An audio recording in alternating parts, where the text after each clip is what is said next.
Hello, and welcome to one of the Center for Women and Gender Equity's Women of Color Leadership Summit speakers. I'm Casey Farrell-Snyder. My pronouns are she, her, hers, and I am the director of the Center for Women and Gender Equity and the co-director of the Center for Violence Prevention and Education. I had the honor of welcoming our speaker, Dr. Kirby Overton, Dean of the College of Business at the University of Findlay, whose presentation today is entitled Wife, Mom, Boss, Making Peace with Your Own Excellence. Kirby Overton is a native of Cincinnati, Ohio, and moved to Bowling Green, Ohio after taking a full-time teaching and coaching position at the University of Findlay in August 2015. She earned a Bachelor of Science in Business in 2006, her MBA in 2008, and an EDD in 2018, all from the University of Findlay. Dr. Overton is a wife, mom of a 5-month-old and a 2.5-year-old, and the Dean of the College of Business. In addition, she runs her own small business selling handmade body butters under EB3, Every Body Butter LLC. Dr. Overton joined the University of Findlay after spending the previous 3 years at Wayne State University as the associate head coach for cross country and track and field. Prior to Wayne State, she served as an adjunct instructor in the College of Business, assistant coordinator of student recreation and wellness, and assistant track coach at Central State University in Wilberforce, Ohio. In addition, she has 3 years of experience teaching as an adjunct instructor at Owens Community College and Miami Jacobs Career College and working as a career consultant for people with disabilities. Dr. Overton is also a former student athlete for the Oilers and was inducted into the University of Findlay's Hall of Fame. She was the 2008 NCAA Division II Women's Track Athlete of the Year after capturing national titles in both the long jump and the 100-meter hurdles, was honored with a 2009 NCAA Top 8 award, I hope I'm saying that right, Kirby, and was inducted into the USTF CCCA, United States Track and Field and Cross Country Coaches Association, Division II Athlete Hall of Fame in 2013. Thank you so much for being with us, Kirby, and I will turn it over to you at this point. Wow, thank you for that introduction. I really don't need to do my introduction then because you did a fantastic job of that. And there's nothing else I can really add. So thank you. I will jump right into my presentation. And as you mentioned, the title of my presentation is Wife, Mom, Boss, Making Peace with Your Own Excellence. And I am really excited to share with you my journey and how I got to where I am, and some roadblocks I've hit along the way, but ways that I have been able to overcome them. So 6 years may or may not sound like a lot of time, but can you imagine switching careers, getting married, buying a house, finishing your doctorate, starting your own business, having 2 kids, getting 2 promotions, and landing your dream job in a matter of 6 years? Now that's a boss. That's a wife, mom, and boss. Not the Webster's Dictionary of a boss, but a person who's in charge of their organization, but a true boss. Someone who knows what she wants and goes out and gets it. We're all bosses in our own right, but why is it sometimes so difficult for others to see it? Why is it so difficult for us to proclaim it?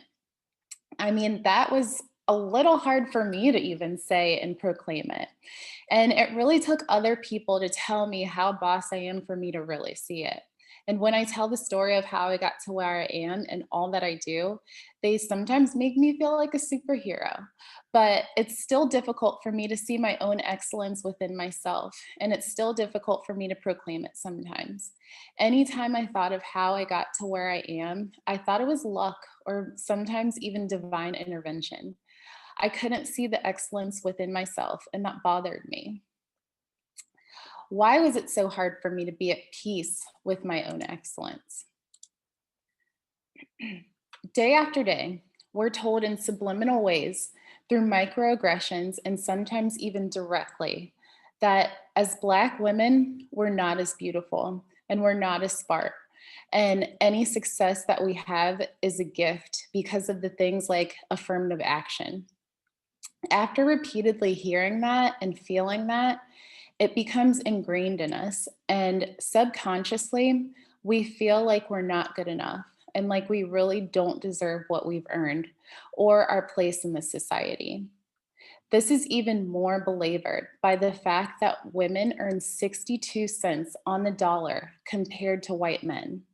But these feelings of inferiority date even further back to the 1940s when psychologists conducted experiments called the doll test.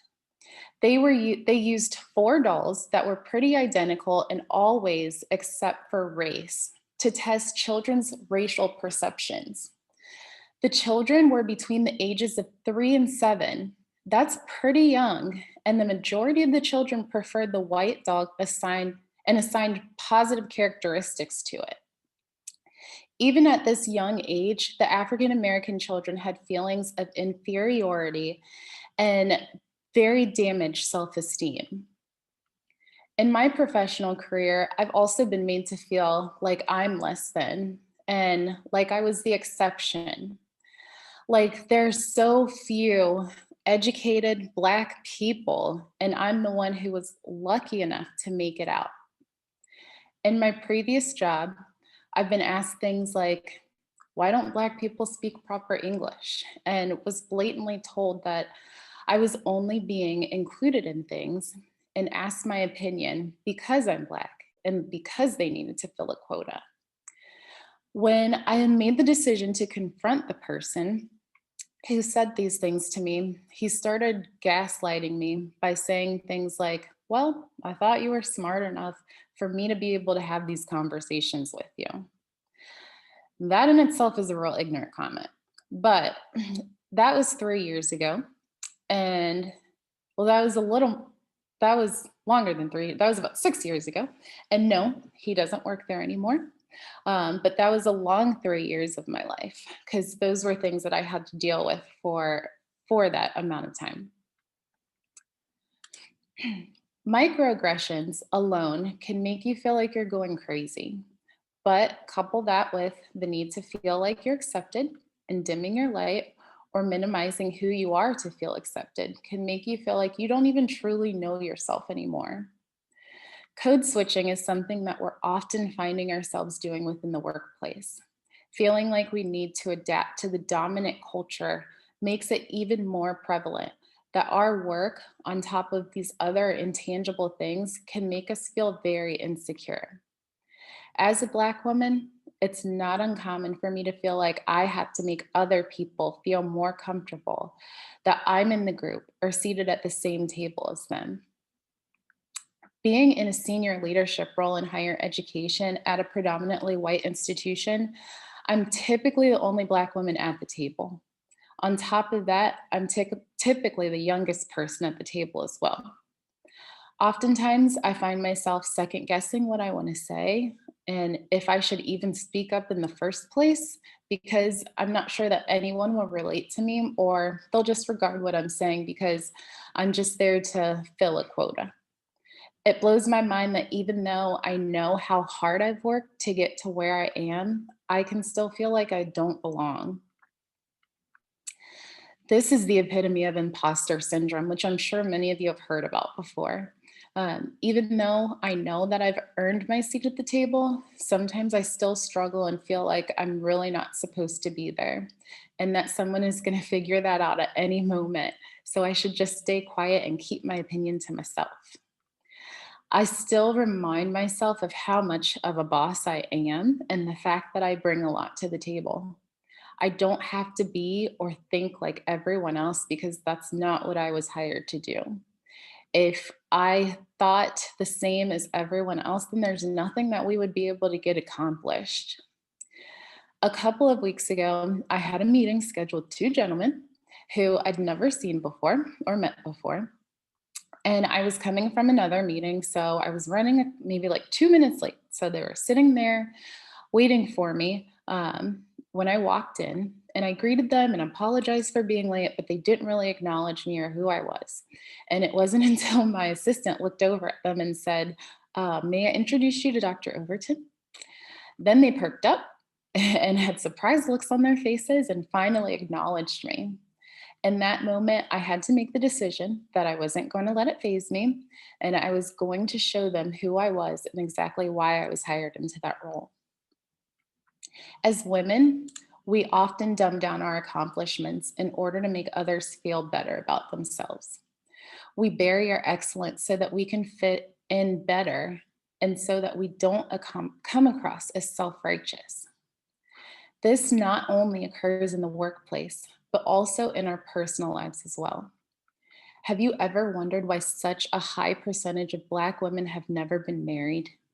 Data from the US Census Bureau found that nearly 40% of Black women between the ages of 34 and 39 have never been married, compared to 14% of their white female peers. First, we're often expected to conform to white beauty standards. And second, we're up against several racist stereotypes, being that we're angry, overbearing, lazy, prudish, and emasculating all at the same time. That's got to be exhausting for anyone who can have all of those same characteristics at once. These stereotypes often create situations where we, as Black women, focus not on fitting into those categories and rather than focusing on just being ourselves. So we put too much of an emphasis on trying not to be labeled as those things rather than just being who we are. Then pair that with being a successful Black woman who is married and trying to overcompensate so that she doesn't emasculate her husband. It's truly exhausting. Where did this need to come from to try to downplay ourselves in order to fit in? For centuries, we've been looked at as less than. The Declaration of Independence was written in 1776 and states that all men are created equal. But just 11 years later, the Constitution was written and declared Black people as 3/5 of a person. We were never seen as human, and we were never seen as equal. Does that play part in why we have been senselessly killed by the police without any justice, while heavily armed white Americans are able to take over federal land and buildings? In my opinion, this plays a big part. There's evidence showing dehumanization is associated with greater punitive attitudes towards African Americans. Stereotypes depicting African American men as savage and ape-like have endured through the ages. This goes hand in hand with the claims of police officers feeling threatened or fearing for their lives, resulting in shooting unarmed Black men. They say things like, "I had to make a split decision," or "I feared for my life." Or in the case of killing Michael Brown, the officer said he looked like a demon. That explicitly tells us that that officer dehumanized Michael Brown, and likely at no point did he see him for who or what he was, a teenage boy and someone's son. As a mother, I constantly worry about my son and about my husband. My sweet boy is 2.5 years old, and now my stomach turns trying to figure out when his sweet little face will no longer be seen as my shy baby boy, but as a threat. A threat. I smother him in hugs and kisses every day, just knowing that the cruel world won't see him the way I do. They'll look at him as less than human and someone to be afraid of, just because of the color of his skin.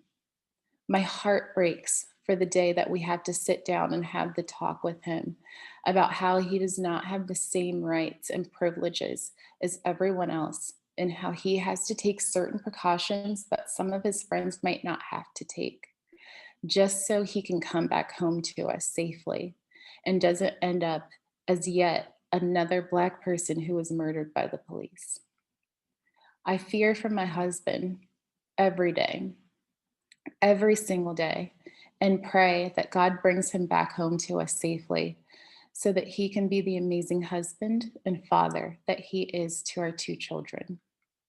None of us asked to be born into this. And I hope that one day my children and grandchildren and great grandchildren, hopefully my kids decide to have kids and make me a grandma, won't, but I pray that they won't have the same struggles that we have and that our parents and their parents had. So, how do we move forward? How can we do? What can we do so that we can be ourselves and not have to worry about dimming our lights or to make others feel more comfortable or fear for our lives because people dehumanize us? It's through education and support. It's time to start showing up as our whole self and stop being apologetic for how marvelously we're made. We have to start showing up and showing out so that the world can see that we truly earned our seat at the table and we're not there because of affirmative action. Don't get me wrong, affirmative action is still relevant and still very important. For decades, universities and other institutions closed their door to people of color. As a result, people of color they still remain vastly underrepresented at the country's top tiered institutions and in the highest positions. To belabor this point, I'm the only person of color in a senior leadership role at my workplace. Affirmative action combats the effects of discrimination by allowing institutions to be more intentional in the ways that they evaluate applicants. Simply put, affirmative action ensures institutions provide opportunities to those historically shut out of the system because of their race, ethnicity, income, or identity. And a major concept about affirmative action is that it puts people into positions that they're not qualified to do, and that is absolutely incorrect. Nevertheless, we need to show the world that women, Black women, are just as beautiful, intelligent, and talented as their white counterparts. We earn every single dollar, degree, and position that we have. It's important to me that my daughter grow up in a world where she feels encouraged to be herself and not have to code switch or try to adapt to other people's standards of beauty. I want my son to grow up and encourage Black women to be who they are and live in their excellence. I'll reference, sorry, you don't get as much screen time as baby boy, but I'm gonna reference Madam Vice President Kamala Harris in saying, while I may be the first woman and person of color in my current position, I certainly do not want to be and will not be the last. In order to make this happen, it's going to take a lot of support. Me supporting other women, as well as people supporting me. All of the accomplishments I named when I opened this presentation, or that were named for me when I opened the presentation, are because people support me. I found support in my family, my friends, and in unlikely allies. I was able to surround myself with people who want to see me succeed, because when I succeed, we really all succeed. When I talk about being quiet in meetings, it's sometimes my predecessor who reminds me that I do belong and that I did earn my seat at the table. As a middle-aged white man, he would be considered an unlikely ally. He wants to see me succeed and has gone to bat for me to get promotions and the titles that I deserve. He sees me for who I am and for my potential, and often reminds me that I don't have to dim my light because because who I am got me to where I am. He is one of my supporters, along with several other friends and family members who have read drafts of my dissertation, edited presentations, spent hours helping me prepare for interviews, gave me pep talks, talked me down, and gave me perspective on different things. The list goes on and on and on. Everyone needs people in their corner to support them and to lean on them when they need help, and when things are going wonderfully, to be able to celebrate with them.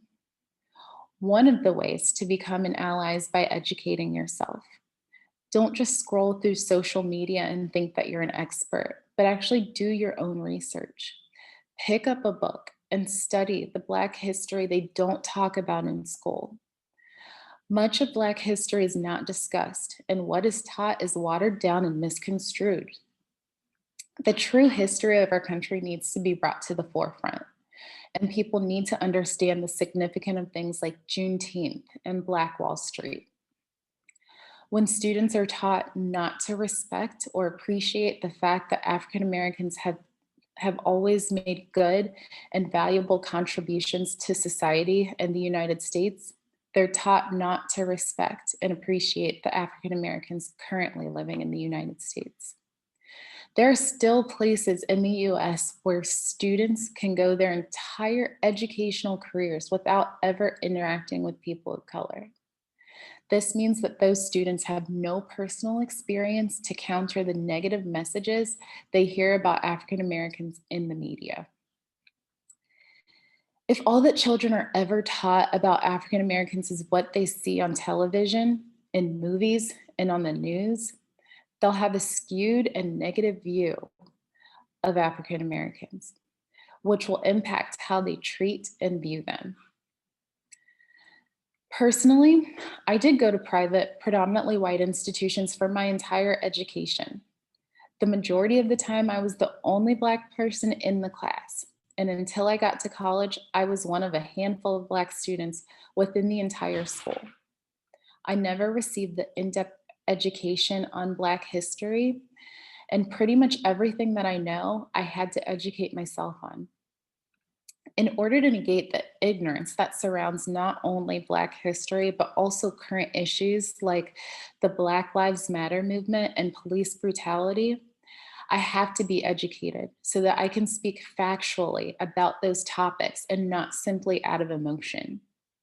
I honestly believe that a big reason why we're still having the same conversations surrounding race and institutional racism that were being had 70 plus years ago is simply because of a lack of education. But don't just educate yourselves, educate your children, teach them how to be allies. Better yet, teach them to be anti-racist. This means that you have to talk to them about race and racism. Talk to them about the history that's not being taught in schools so that they know explicitly what has happened in this country's history. If you don't have children, then teach your nieces, your nephews, your neighbors, your cousins, whoever, to be allies and to be anti-racist. Research shows that kids can internalize racial bias between the ages of 2 and 4. Instead of pretending to be colorblind, which only perpetuates the problem, teach them to recognize our differences and to love each other because of them. It's also important to speak up and call out racism and bigotry. Regardless of your race, this is extremely important. I had to make the conscious decision to speak up and call people out. And this can be extremely difficult when you're the only one at the table who looks like you and there's nobody else there to back you up. You can feel alone and isolated and might even feel easier not to say anything. People would look at me and interact with me and consider me a safe Black person, meaning that I wasn't too Black.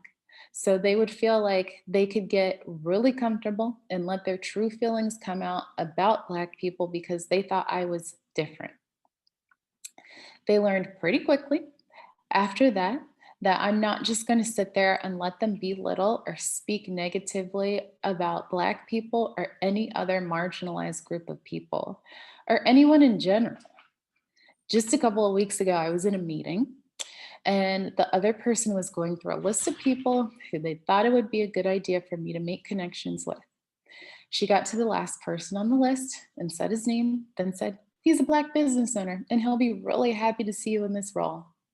This person would be considered someone at a cabinet level, so their pay grade was higher than mine. But I had to make the decision to be courageous and remind myself that the time is always right to do what is right. So I had to speak up and let her know that that's not something that's acceptable. Standing up and speaking out needs to be done consistently and by non Black people who have privilege and who have a voice. So many minorities are ignored and do not have a voice. George Floyd didn't have a voice.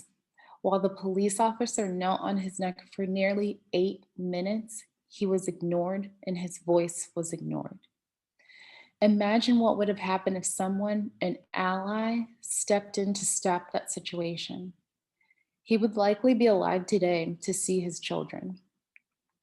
As Martin Luther King Jr. said, our lives begin to end the day we become silent about things that matter.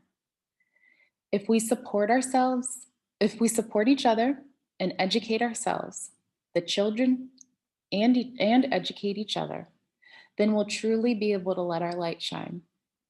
We'll be able to make a difference and mold the future of this world into a more accepting and equitable place. We'll be able to live in our own excellence and be at peace with how wonderfully we're made. Thank you so much for spending this few minutes with me, and I hope that you were able to take some nuggets of information away from this. If you have any questions or want to connect, please don't hesitate to contact me. My contact information, my email information is on this slide. And if you're interested, here are just a few references that I used as well.